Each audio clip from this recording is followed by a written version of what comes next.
Urgent question: impact of the UK's electronic travel authorisation (ETA) rules on British citizens who are also dual nationals. Manuela Perteghella. To ask the Secretary of State for Home Department to make a statement on the impact of the UK's electronic travel authorisation rules on British citizens who are also dual nationals. Minister? Yeah. Thank you, Madam Deputy Speaker, and I thank her for her urgent question. The introduction of electronic travel authorisations, or ETAs as they're known, is part of plans to modernise and digitise the UK's border and immigration system by providing a much clearer picture of who intends to travel to the UK for shorter periods. ETAs will enable a more targeted approach to border control, strengthening security and ensuring a smoother travel experience. From today, carriers will check that eligible passengers hold an ETA before travelling to the UK and will deny boarding to those who do not hold the correct permissions. British citizens, Madam Deputy Speaker, including those who hold dual nationality, do not need and are not eligible for an ETA. They must travel with a valid British passport or another passport endorsed with a certificate of entitlement to the right of abode, known as a COE. Since the outset of this scheme, the Home Office has embedded clear messaging for dual nationals across the ETA communications campaign and published comprehensive guidance on gov.uk setting out clearly what dual citizens need to do since 2024. We have provided explicit written and spoken guidance to people who naturalise or register as British citizens, including through their application at citizenship ceremonies. And since the start of the year, we have also emailed people who have registered or naturalised in the last 10 years, where we hold usable contact details. In order to support British nationals overseas, and particularly those who have not held a passport for some time or have never held one, the Home Office has put in place temporary mitigating measures. These include issuing temporary operational guidance to carriers, confirming that they may, at their discretion, accept an expired UK passport issued in 1989 or later, alongside a valid non-visa national third country passport. Carriers may also choose to accept alternative evidence and can contact the Home Office's Carrier Support Hub, who may be able to confirm British citizenship for those with a digital record on the UK's immigration and passport system. It is not the intention of the ETA scheme to penalise our citizens who choose to live abroad. This is why we have given as much time as possible to allow passengers in this position to make the necessary arrangements, and why we have now put in place additional short-term measures to assist our nationals when travelling to the UK. I'll finish by noting that the approach we have taken is comparable to that taken by many of our closest international partners, including the USA, Canada and Australia, who have already introduced similar systems, for example, the ESTA for visitors to the United States, and we also expect the EU to launch their own version. We are doing these checks to ensure illegal migrants and foreign criminals cannot set foot here through our ports and borders by screening them before they travel. I am delivering a more secure, modern border. Manuela Perteghella. Thank you, Madam Deputy Speaker, and I would like to begin by declaring my interest as a British dual national and chair of the APPG for Citizens' Rights. From today, British citizens are at risk of being prevented from returning to their own country because of the government's mishandling of the electronic travel authorisation scheme. British dual nationals cannot apply for an ETA, they do not have any visa, so unless they hold a valid British passport, they must produce a certificate of entitlement costing £589. That's simply to prove that you are British, compared to £16 for a tourist. Carriers face 2,000 fines, so it's not good that discretion is left to them, because the result is chaos for law-abiding British citizens, and families will be separated. Communication has been wholly inadequate. Putting guidance on a website is not a communications strategy. I understand that people who recently naturalised were not warned in their grant letters or at their ceremonies, and there have been no clear messages at the border. When Canada introduced a similar scheme, it delayed enforcement and created a low-cost temporary authorisation, and it worked. Why has this government refused to adopt the same common sense approach? I'm asking the Minister, will the government now postpone enforcement to prevent British citizens being wrongly denied boarding?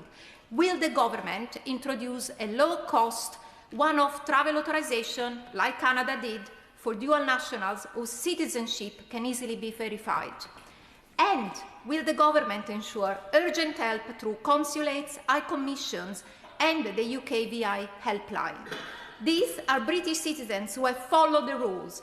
They deserve better than confusion, silence, and a 589 bill simply to come home. Minister.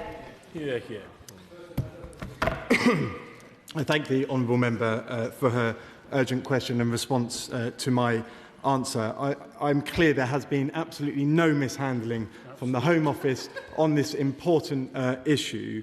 As I said in my speech, this has been on the government website since 2024. We've also spent significant sums of money getting this message out there, including through the relevant media and through communications to those who are naturalised over the last decade. Communications, as we all know in this place, Madam Deputy Speaker, can be difficult, and of course some people can be missed. I myself have been on Australian television to ensure that I've worked as hard as I can to get this message out there. You're right, she's right in saying that the ETA is not eligible, and that is due to the Home Secretary's power to grant an ETA deriving from the immigration rules, which do not apply to British citizens. A passport is £100. The turnaround times that we're seeing after the increase in demand is well within the limits that we expect, taking 4 weeks for those who are applying from outside of the country, and the average being around 9 days. So the turnaround time is fast. They can also apply for an ETA, also apply for an emergency travel document in extreme circumstances, and those turnaround times can be as quick as just 2 days. There's also transitional methods in place, such as expired passports that were issued after 1989, and there has been significant communication and advice given to carriers, including myself meeting with many of them to ensure they fully understand the new measures that are in place.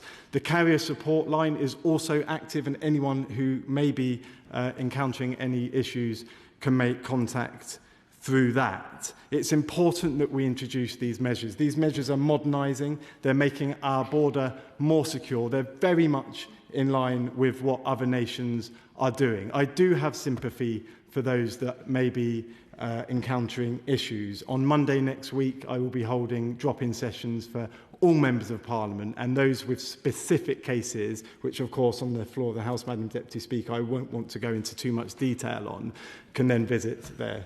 Thank you. McCarthy.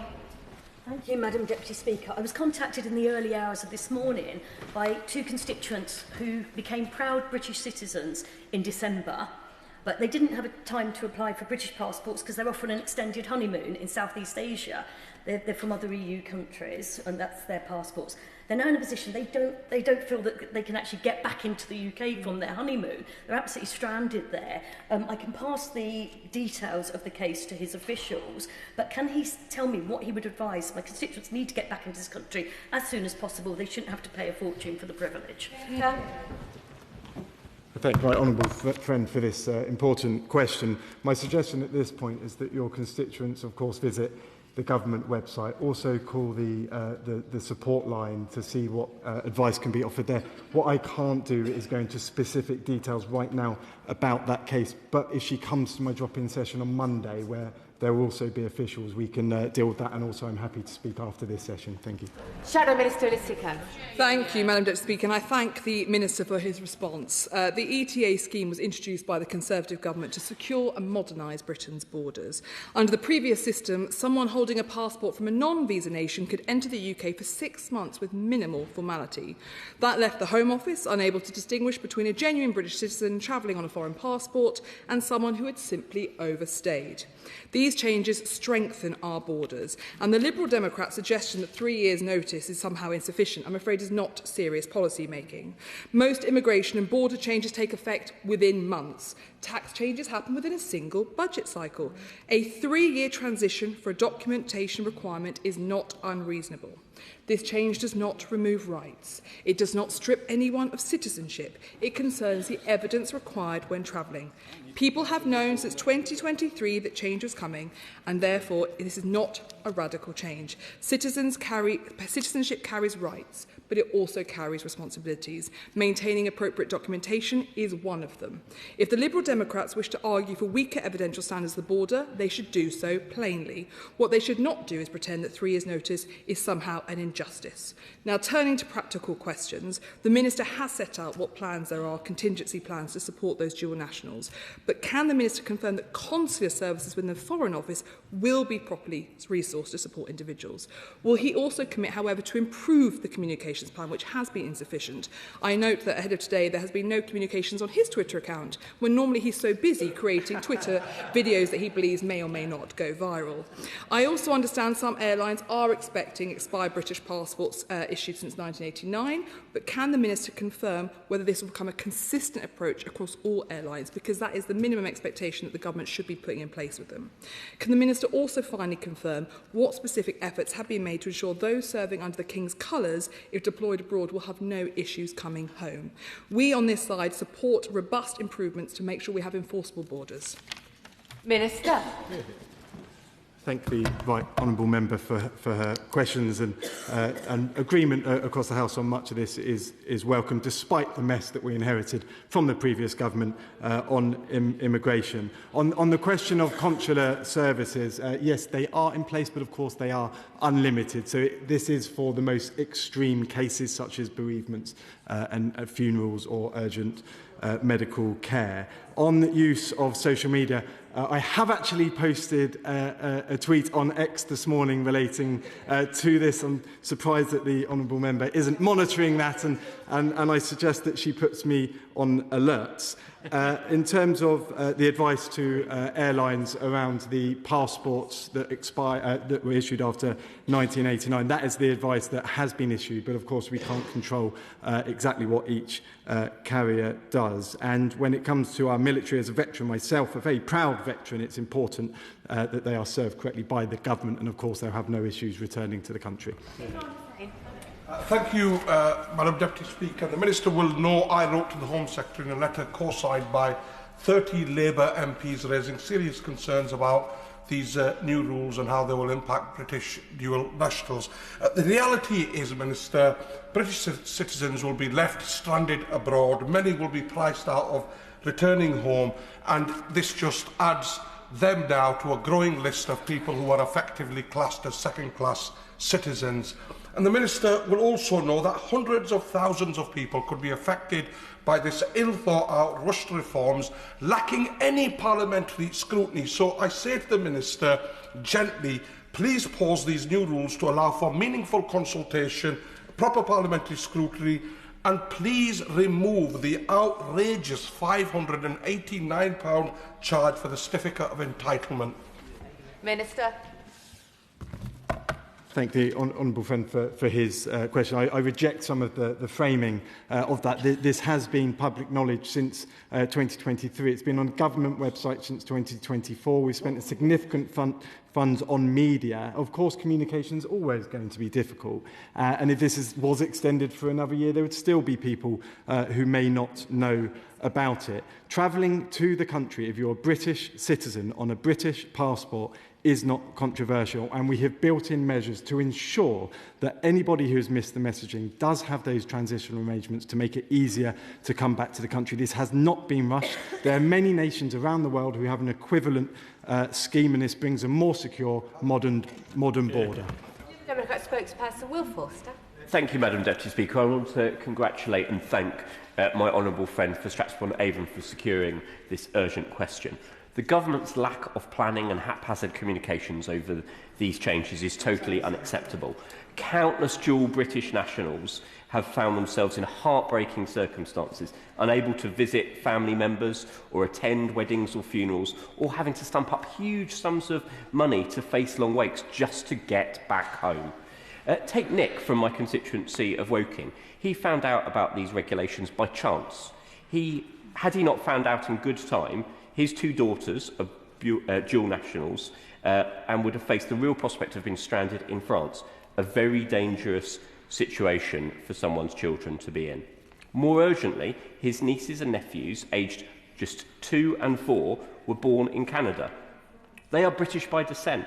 They do not currently have UK passports and have not yet registered with the UK passport system. These rules are literally tearing families apart.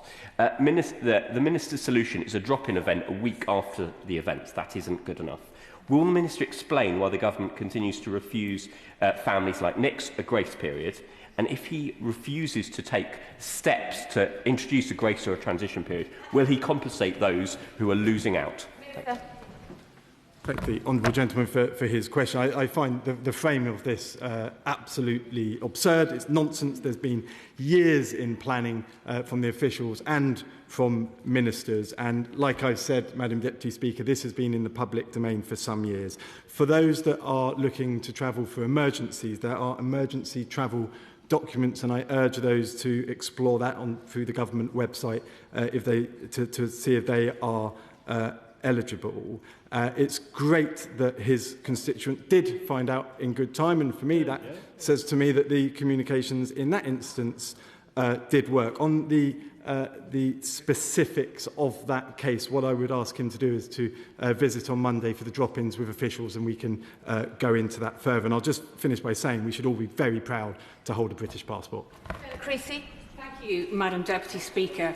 The Minister says this hasn't been mishandled, but I'm sure even he would accept there are elements that could have been done better. One of those is to do with babies. I have 2 little babies, one a 3-month-old little boy currently stuck in Italy, another a little girl currently stuck in Uruguay that was born in Whipps Cross Hospital in Walthamstow. Both of these constituents of mine have mothers who have dual citizenship. Both want to be back in the United Kingdom within the next month. If they come home with their families, under his current policy, they face being turned away or separated from their mothers upon arrival. Alternatively, families who've just extended the biggest cost of all, having a baby, have to find hundreds of pounds to pay for a certificate that will take months to arrive. In these circumstances, will the Minister at least accept there should be a waiver on these fees for babies so they can come back home to their country? Minister. Thank my honourable friend for this very, very important point around babies. There is no exemption at this time. I'm happy to meet and talk about that further. The turnaround time at the moment is an average of 9 days, so that 4 weeks shouldn't be a problem. If there are any problems, then please do approach me on that. And of course, we will not separate any families at the border. And Karen Bradley. Thank you very much, Madam Deputy Speaker. I can't be the only member of this House who's had constituents who are dual nationals who are finding it very, very difficult to get hold of passports overseas. The information requirements and the data that's required is making it really difficult for them. So I just wonder whether, in light of those difficulties, the Minister might consider an interim measure, perhaps allowing those individuals to use electronic travel authorisation for a limited amount of time while they sort out the ability to get hold of the passports. Minister. Thank the honourable member for her question. We can't open ETAs to British citizens for the reasons that I explained in my statement. The turnaround time on these applications is good. We're looking at within 4 weeks, on average 9 days, but please, as I said to many on Monday, do bring that specific case to the drop-in. Francis. Madam Deputy Speaker, my constituent Steve Bainbridge is a dual UK Greek national. He's raised his experience when a delay in receiving his UK passport forced him to have to use his Greek passport to allow him to attend his daughter's wedding here in the UK. He's also highlighted bureaucratic issues faced when women travelling from Greece that they have because their passports require their maiden name to be placed in their passport, and also Greek documents have a different alphabet to British documents. So would the Minister be able to outline, if your UK passport is delayed, how you would avoid paying several £100s and how those bureaucratic issues that Steve has highlighted could be avoided? Minister. Thank you for my honourable friend for the question. I'll urge a meeting on Monday to go through the details of this rather than try and break it down in the glare of the public eye. Thank you. Charles. Thank you, Madam Deputy Speaker. He put it on the UK.gov website. Why didn't he do something original, like maybe writing to people with dual nationalities across the UK? He wouldn't have got to everybody, but everybody who has been naturalised in the UK, there will be records in the Home Office, just as there will be files relating to citizenship and to immigration. Why didn't he actually get in touch with them directly? But isn't this just a result of the Brexit chaos? It is now caught up with British nationals. We now have people with dual nationality paying a Brexit border tax. Where does this chaos end? Chaos in holiday airports across Europe, limits on residence in the EU. Why isn't Brexit been absolutely fantastic for this country? Thank you, Honourable Member, for his question. I ignore the rants on Brexit. We're well past that. Look, whenever anyone in this House, anyone in the gallery, anyone at home is seeking to travel, the first place they should go is to the government website to receive travel advice. Now, on dual nationals, we do not hold a database of dual national citizens, and therefore that is difficult to reach them directly. However, we did send emails out and messages out to all those naturalised over the last decade and spent significant funds on media, including myself going on Australian TV to get the message out there. Thank you, Madam Deputy Speaker. After 40 years in the UK, it was the proudest moment of Petra Gartson's life when she obtained British citizenship. But she's currently on holiday in Spain and shocked to discover that she's not going to be able to re-enter with her normal German travel document because she's a dual national. And up to now, she's never needed a British passport or a certificate of entitlement, and she's ineligible for an ETA. She's done the right thing and applied for a British passport from Spain, which is a Kafkaesque bureaucratic nightmare in itself. But what would he suggest that she does if it hasn't turned up by her flight home on March the 6th? Thank my honourable friend for her question. This is important, and well done for standing up so well for your constituents. What I'd ask is that, again, you drop in on Monday with the civil servants there as well, and we can ensure that the right advice is issued. But I would say at this point, obviously, there's information on the government website and phone number to call for these sorts of incidents. Thank you. David Davis. I'm going to take the unusual step, Madam Deputy Speaker, of actually thanking two journalists, Lisa O'Carroll of The Guardian and whoever writes the BBC website, because they wrote about this all last week. That's relevant because I've got three constituents who would not have known about this had it not been for the media coverage. And that's really serious for some of them. I've got one constituent in their 90s who's had a number of strokes, and their daughter, who's a dual national, whose passport ran out last month, felt she could not return to see her own parent. And that is a disaster, a family disaster for them. I take the view that one of the absolute constitutional rights of British citizenship is the right to return to your own country and not to be intimidated out of doing so. So can I say this to the Minister? I don't particularly demand a reply today, but I've written to him or written to Home Secretary, will they consider having a simple grace period of 6 months to allow people to get across this and stop people having their families disrupted? Minister. Thank the right honourable member for his question about his three constituents. I'm going to let him into a little secret here that perhaps that media coverage is as a result of the Home Office's efforts to get this information out there as widely as we possibly can. There is no intimidation here. This is about a secure border and modernising. The equivalent nations around the world are doing exactly the same. On the individual circumstances, of course, no answer today, but let's get together on Monday and we can go through that. Tom Hayes. Thank you, Madam Deputy Speaker. On behalf of my constituent David, I want to ask his question, which is whether the ETA regime has created a de facto UK passport requirement for British citizens. And on behalf of Dolores, my constituent, her son, Tommy Roberts, was murdered in Bournemouth, aged 21, an aspiring Royal Marine. He was killed by somebody I won't name in this Parliament who shouldn't have been in this country. I want to thank the Minister for Border Security and Asylum who met with me recently about this matter. We are not past Brexit because that murder was possible because of a lack of intelligence sharing. Would the Minister share how the Home Office is acting through these changes to stop illegal migrants and foreign criminals from coming into our country? Minister. I thank my honourable friend for his question, and my sympathy, of course, goes to his constituent. These changes do make a more secure border. It means that we can check whether foreign criminals are coming into the country, and if they are, we can stop them, and that makes us all safer.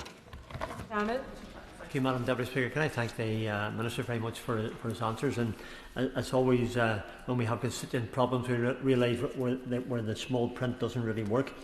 With many of my constituents travelling to Dublin to fly, as it can be more cost effective, the need to have a British passport can be incredibly cost prohibitive in occasions. Would the Minister and Home Office not give consideration, trying to be helpful, trying to be positive, not give consideration to an ID card which can be accessed online, providing the birth certificate and proof that is provided free of charge at a very minimum cost? Thank the right honourable member for his question. We are modernising across the board, and I will not make any new announcements during this urgent question, but of course there is modernisation of the border, including digitisation, which will impact all of us positively. Final question, Helen Hayes. Thank you, Madam Deputy Speaker. In 2018, many of my constituents suffered the detriment of being denied access to their own country under the Windrush scandal. A part of the learning from that scandal is that people don't always read information that is in the public domain, and they've not always got a hotline to Home Office messaging. The scale of the cases raised today, and I have two constituents, one overseas in Australia who was due to come back but whose father has been placed on end-of-life care, so he has had to extend his visit, another who is due to travel next week who only found out about the new requirement this week, and it is too late for her to apply for a passport. The scale of these cases implies that there is a problem. What assurance can the Minister give to my constituents that this is not another Windrush scandal in the making, where British citizens end up being denied access to their own country? Minister. I thank my honourable friend for her question. I take the lessons from Windrush extremely importantly, and I meet with the Windrush Commissioner on a regular basis to ensure that we firstly fix those wrongs and ensure that they never ever happen again. I reject that framing. People can of course apply for a passport, a certificate of entitlement, an emergency travel document, and there is a phone line that they can contact, and if she'd like to meet on Monday to go through the specifics of those cases, then of course I'm happy to do so. That is the end of the urgent question. I'll give the front benches a moment or two to shuffle over.